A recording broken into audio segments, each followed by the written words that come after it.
diklat PD juga sangat layak untuk kegiatan. Syedaralun, Forum Komunikasi Pemerintah Daerah atau Forkopimda bersama Kuarcap PD mematangkan persiapan kegiatan Musabaqah Tunas Ramadan atau MTR ke-22 pada Rabu 29 Maret 2023 di Oprum Setdakap PD. Rapat tersebut langsung dipimpin oleh Asisten 1 Setdakap PD, Dr. Andes Samsul Azhar MSI, yang turut dihadiri oleh Wakabinawasa Kuarda Aceh, Dr. Andes Salman Ishak MSI, Kakuarca Pramuka PD, Fadumlah TM Daud ST, Kepala Dinas Pendidikan dan Kebudayaan, Dr. Andes Yusmadi Kasim MPD, serta sejumlah SKPK terkait.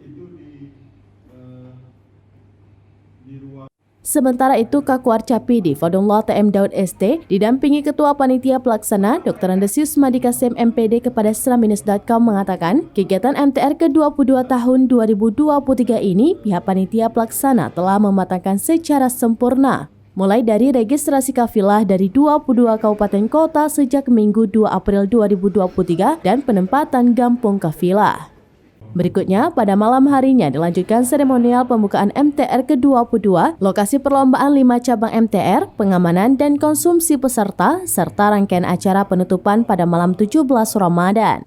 Sementara itu, Wakabinawasa Kuarda Aceh Dr. Andes Salman Ishak MSI mengatakan, pihak Kuarda Aceh meyakini kegiatan MTR ke-22 tahun ini dapat sukses terlaksana, sebagaimana kegiatan MTQ tingkat Provinsi Aceh ke-34 pada tahun 2019 lalu yang merupakan MTQ tersukses selama sejarah di provinsi berjuluk Serambi Mekah. Ditambahkan, mantan PJ Bupati Pijai itu dengan kekuatan bersama serta korsa daerah, maka event ini menjadi harga diri atau marwah bagi daerah PD. Dari PD, Idris Ismail, sraminus.com.